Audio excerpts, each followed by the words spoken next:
Livre Audio est un podcast indépendant qui vous propose chaque semaine un minimum de 2 récits, romans, nouvelles, contes ou histoires courtes, pour vous évader, redécouvrir de grands classiques ou de nouveaux auteurs. Si vous aimez ce podcast, merci de le soutenir en vous y abonnant, en le notant ou en le commentant sur la plateforme sur laquelle vous l'écoutez.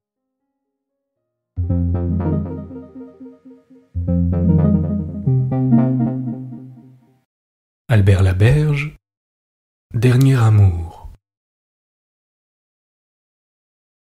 Que deviennent les femmes que nous avons aimées?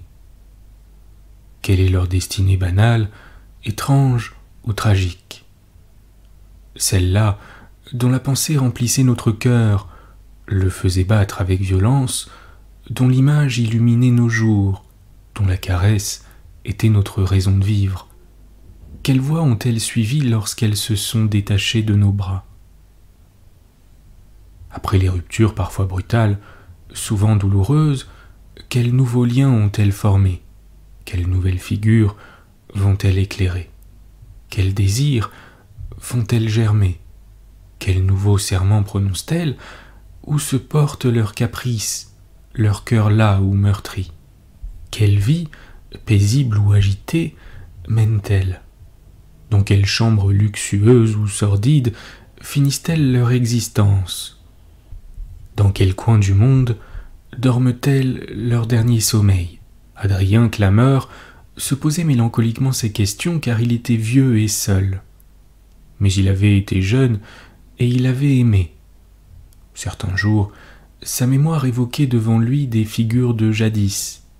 Mais maintenant, son cœur était calme, vide, désert. Il n'y restait plus que la cendre grise et froide des passions qui l'avaient autrefois ravagé.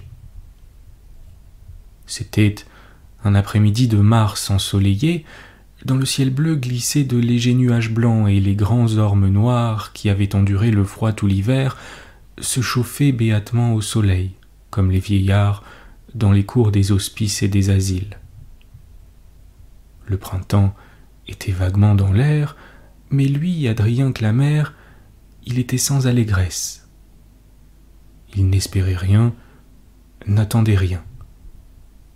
Celle-là qui s'en venait, la dernière visiteuse, il n'avait nulle hâte de la voir, mais il savait qu'elle ne tarderait guère. Il songeait au passé, et des brumes de son souvenir surgit une figure gentille, douce et pathétique. Cette femme n'avait pas été mêlée intimement à sa vie, elle avait simplement passé à côté, mais si près, si près. Leurs routes s'étaient croisées simplement. Alice Dater était son nom. Pendant 3 ans, elle avait été la maîtresse de son ami le plus intime et il l'avait vue fréquemment. Il connaissait son histoire. À 18 ans, sa mère morte et son père collé avec une autre femme, elle s'était mariée avec l'une des pires brutes qu'il soit possible de trouver. Pendant 5 semaines, elle avait vécu avec cet être malfaisant. Ensuite, il l'avait abandonnée, s'était enfui, et elle avait eu de nombreuses aventures. Pendant 1 an et demi, elle avait passé des bras de l'un dans ceux de l'autre, vivant de ce qu'il voulait bien lui donner, car elle était sans ressources et sans aide, n'ayant qu'une sœur mariée à un petit employé de magasin qui gagnait un salaire de famine. Puis soudain, la chance lui avait souri. Elle avait rencontré un homme intelligent, délicat, généreux, séparé de sa femme, le notaire Lormont, qui s'était épris d'elle. Il lui avait meublé un appartement, lui donnait largement de quoi vivre, venait souper avec elle tous les soirs et restait souvent pour la nuit. Elle avait alors 20 ans. Son ami, le notaire Lormont, en avait 36. Pendant 14 ans, elle avait vécu sinon heureuse, du moins à l'aise et confortablement. Peut-être le notaire l'épouserait-il si sa femme venait à mourir. Pendant ces années, sa sœur était morte, laissant une fillette de 8 ans. Avec l'assentiment du notaire Lormont, Alice l'avait recueillie, gardée avec elle, puis placée dans un couvent où elle recevait une instruction pratique. La vie coulait calme, paisible, Puis tout changea. Des existences furent bouleversées. Un soir, au théâtre, le notaire Lormont et son ami se trouvèrent placés à côté d'un jeune peintre, Léo Détrier, qui avait déjà fait le portrait du tabellion. C'était un artiste de talent, les critiques lui reconnaissaient une forte personnalité, un fier tempérament et un métier habile. Il n'avait que 22 ans et il promettait d'aller loin. Cette rencontre fortuite, un soir au spectacle, fut désastreuse pour l'homme de loi et elle changea la destinée de la jeune femme. Pendant une intermission, l'on causa et le notaire, pourtant homme prudent, pondéré et de jugement, invita son jeune ami à venir casser une croûte à l'appartement de sa maîtresse après la représentation. Ce souper dura une partie de la nuit. Lorsqu'à 3 heures du matin, le peintre sortit de chez son hôte pour retourner à sa petite chambre qu'il occupait à côté de son atelier, il était tout vibrant. Une souriante image de femme aux lèvres rouges, aux mains caressantes, voltigeait devant lui, et il se sentait amoureux. Quant à elle, la pauvre femme, elle avait été subjuguée, charmée, conquise par la spontanéité, le naturel, l'exubérance et la jeunesse de l'artiste, par ses yeux bruns si lumineux, par sa physionomie si sympathique. Elle avait rencontré, trouvé, quelqu'un qu'elle aimait. Comme résultat, 1 mois plus tard, le jeune peintre et Alice filaient le parfait amour dans un modeste logis.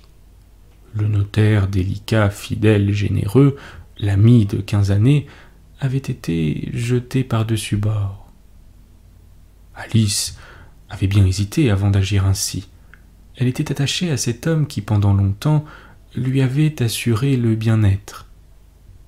Elle aurait bien accepté l'amour de l'artiste et ne lui aurait rien refusé, tout en gardant son vieil ami, mais le jeune homme ne voulait pas de partage. Il la voulait tout à lui, uniquement à lui. Vaguement, elle réalisait que c'était là une folie, que c'était cruel, ingrat, et surtout fort imprudent. Mais l'artiste avait insisté. Elle se savait plus vieille que lui, habituée à une vie de confort, sans inquiétude, et en plus elle avait une nièce sur les bras.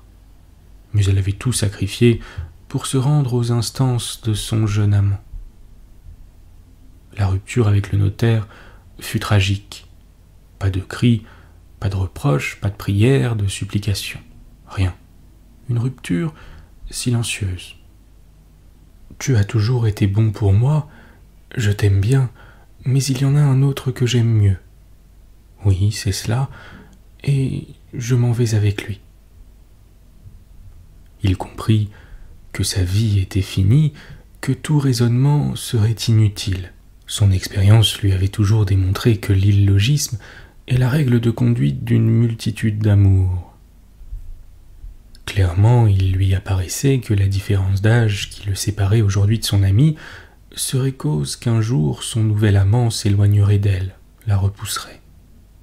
Il prévoyait qu'habitué à la vie large et facile, sa nouvelle existence avec le peintre, certes plein de talent, mais possédant peu de ressources, serait dure pour elle, lui imposerait de cruels sacrifices.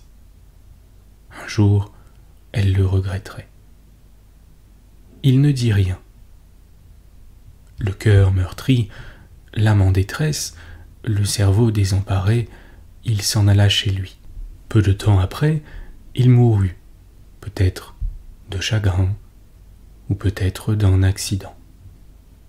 Malgré ce drame qui les affecta tous deux au début de leur liaison, le peintre et son ami vécurent des heures de ravissement, d'ivresse sensuelle. Pour son jeune amant, Alice avait une tendresse maternelle et d'amoureuse. Et à lui, qui avait des sens neufs, elle versait une volupté forte, troublante comme un violent alcool. Grâce à son expérience, elle lui apportait la révélation de la vraie femme. Il vivait modestement, il vivotait. Parfois, il s'endettait. Elle était heureuse et elle prodiguait à l'artiste de fortes joies charnelles. Il travaillait aussi, il vendit plusieurs tableaux, réalisa une jolie somme. Alors, il voulut faire un voyage à Paris. Il savait bien qu'il avait besoin de cela. On lui avait dit qu'il avait du talent, il le savait, et il avait foi en lui, mais il voulait voir le talent des autres, recueillir des impressions, voir de ses yeux les productions du moment, et aussi les chefs-d'œuvre du passé. Il partit. Pendant un mois, il fréquenta les expositions artistiques, les musées et les salles de marchands de tableaux. Même il fit la connaissance de quelques artistes et de 3 ou 4 écrivains. Au bout de 4 semaines, il revenait au pays plus enthousiaste que jamais de son art et plus amoureux que jamais de son ami. Comme souvenir de voyage, il rapportait des gravures, quelques poteries, des médailles et une tête en marbre, une ébauche qu'il avait obtenue d'un jeune sculpteur qu'il avait rencontré, qu'il avait invité à visiter son atelier et qui, après avoir écouté en silence les paroles admiratives du peintre pour les créations réunies là, lui avait dit « Eh bien, avec tous ces dons que vous m'accordez, avec ces œuvres que vous appréciez si chaleureusement, il ne me reste qu'à prendre un plongeon dans la Seine. » Et sans phrase tragique, il lui avait avoué simplement qu'il était au bout de ses ressources, qu'il n'avait pas vendu le plus petit morceau de sculpture depuis 4 mois. Les gens ne pensaient qu'à boire, à manger et à s'amuser. Les boutiques d'objets d'art étaient encombrées des produits du talent et les marchands se refusaient à faire la moindre acquisition. Léo Détrier avait acheté de son nouvel ami une tête de femme en marbre qui l'avait charmé en entrant. Une simple ébauche, mais frémissante de vie et de sentiment, une passionnée figure de femme, des lèvres qui semblaient appeler le baiser, des lèvres qui versaient l'amour. À son retour à Montréal, Léo Détrier avait installé dans son atelier quelques-uns des objets rapportés de Paris et il avait donné à son ami la tête de marbre obtenue du sculpteur en détresse. Alice avait pressé son amant dans ses bras et elle avait ensuite baisé sur la bouche la figure de marbre. Elle la plaça sur sa commode à côté de la fenêtre et le matin, en s'éveillant, après avoir baisé la bouche de son ami, elle se levait et allait déposer un baiser sur les lèvres de marbre qu'illuminait le soleil levant. Des jours et des mois passèrent. Le peintre travaillait ferme. Il profitait de son enthousiasme.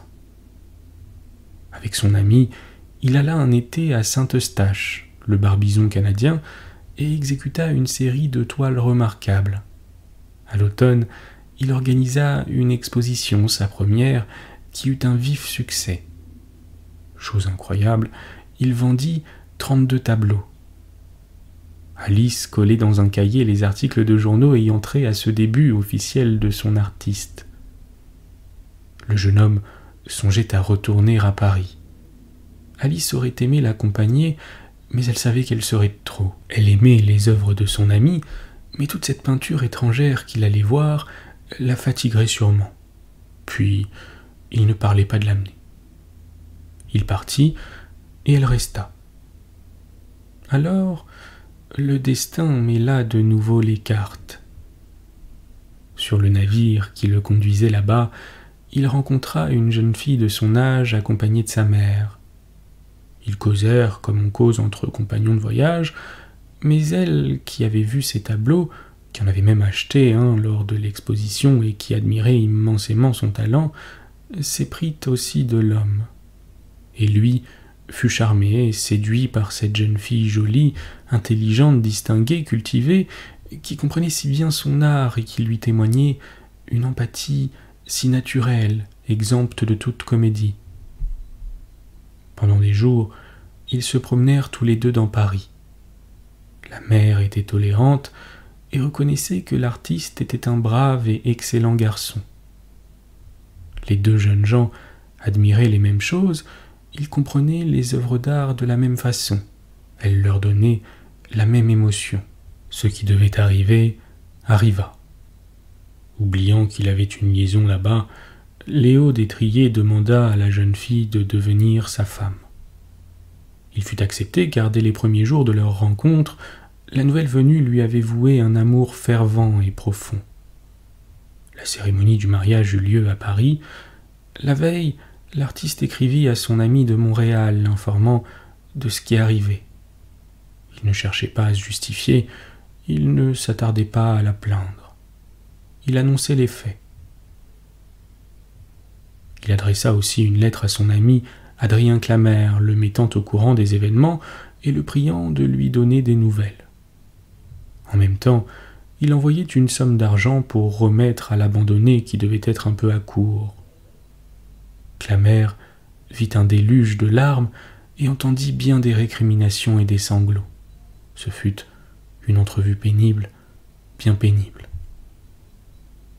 À son retour de Paris, Léo Détrier le chargea encore de quelques messages pour son ancien ami, et les larmes coulèrent encore, mais le calme commençait à se faire. Puis, voilà qu'au commencement de l'hiver, le jeune peintre contracta une pneumonie. Elle l'emporta en 8 jours, laissant une veuve inconsolable et une ancienne maîtresse malheureuse, mais vengée. Le lendemain du décès, malgré la gêne financière dans laquelle elle se trouvait alors, Alice, pour montrer à la femme légitime qu'elle existait toujours, envoya avec sa carte une belle couronne de roses et de chrysanthèmes. Tant que son ami avait vécu, Clamère n'avait jamais songé à lui acheter une toile, à l'encourager. Il était de cette innombrable catégorie de gens qui attendent que l'artiste soit vieux ou mort avant d'acquérir une de ses œuvres. Maintenant que Léo Détrier était disparu, Adrien Clamère voulait avoir quelques souvenirs de lui. Il s'adressa à Alice, qui lui céda volontiers une couple d'études dans lesquelles le peintre avait mis la mesure de son talent. Ce fut pour elle une belle occasion de causer du mort. Elle en parlerait maintenant sans amertume, évoquant leurs beaux jours, les 3 années qu'ils avaient vécues ensemble. « Tenez, voici un petit portrait de moi qu'il a fait. » Il regardait la toile et puis le modèle. C'était vraiment une séduisante image de la femme qui était devant lui. Voici un autre encore qu'il a brossé un matin en moins d'une demi-heure. C'était à cette petite table qu'il écrivait ses lettres. Et elle montrait la table en chêne avec sa lampe électrique à abat-jour vert. Ici, il se reposait. Elle indiquait un large divan et s'y asseyait, souriante au milieu des coussins. Il ne pouvait se reposer seul, il fallait que je sois avec lui. Un enfant, vous savez. Elle souriait, assise sur le divan, l'une de ses mains glissait doucement sur le velours du meuble, comme elle aurait glissé sur le pelage d'un chat, sur un torse d'homme. Ses grands yeux bruns étaient caressants et ses lèvres rouges fort troublantes. Elle lui montrait le buste en marbre. « Tenez, chaque matin en me levant et chaque soir en me couchant, je l'embrasse sur la bouche. C'est ma manière de faire ma prière. » Adrien Clamère devinait la pensée de cette femme, ses intentions, mais il était intéressé ailleurs. En plus, il n'était pas l'homme à recueillir des successions. Il était incapable de marcher sur les traces de ses amis. Cela lui répugnait physiquement. Malgré tout, il s'était laissé bons amis. Vers cette époque, un groupe d'hindous de l'Inde française vint visiter le Canada. Le hasard fit qu'Alice rencontra l'un de ces voyageurs, un médecin à Pondichéry. De cette brève rencontre, une passion naquit, un attachement se forma entre ces deux êtres si différents. Tous les jours, tous les soirs, ils se voyaient. Ils semblaient ne pouvoir se passer l'un de l'autre. Le médecin hindou proposa à Alice de partir, de s'en aller avec lui aux Indes. « Nous nous marierons là-bas, » lui promit-il. « Mais j'ai ma nièce qui habite avec moi, qui est seule et que je ne puis abandonner. Mais amenez-la, la maison est assez grande pour nous 3. » À la hâte, elle se défit de ses meubles, les vendant presque pour rien, les sacrifiant, les donnant pour ainsi dire. En dehors de son linge, de quelques bibelots qu'elle gardait comme souvenir, elle n'emportait avec elle que la tête en marbre provenant de Léo Détrier. La nièce, âgée de 15 ans, était enchantée à l'idée de faire un si grand voyage. Avant de partir, Alice voulut dire adieu à Adrien Clamère, qui s'était montré serviable et avait agi envers elle en véritable ami. « Oui, je m'en vais aux Indes, » lui dit-elle en souriant.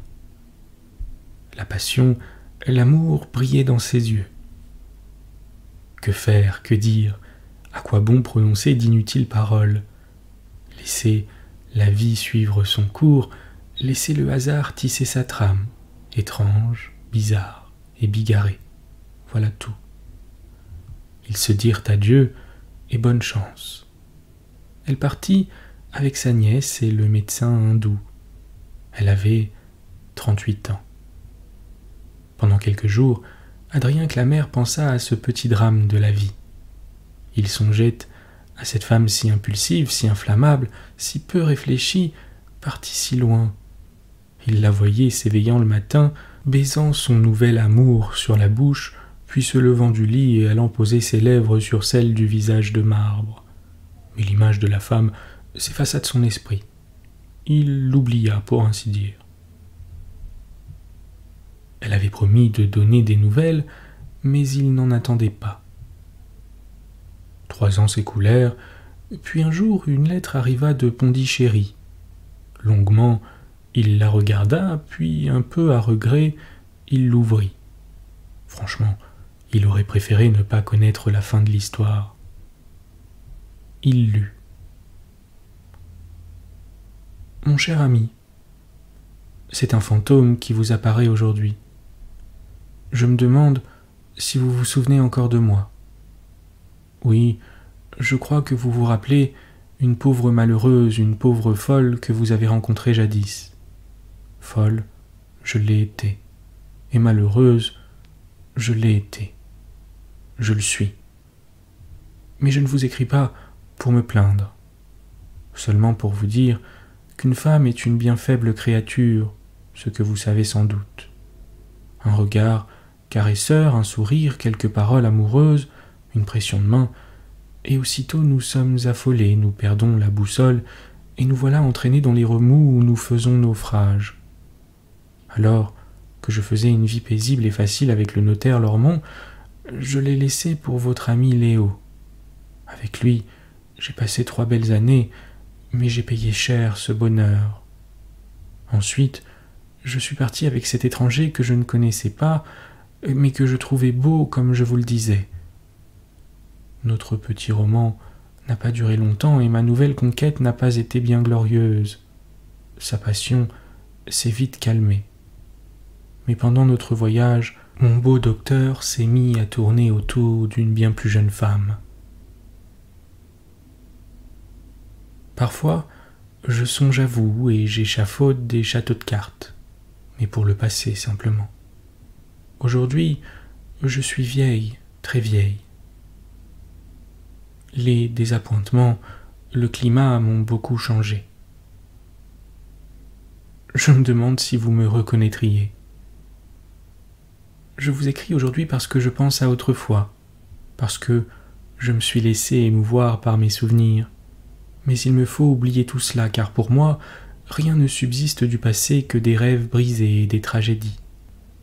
Matin et soir, comme autrefois, je baise la bouche de marbre que vous savez.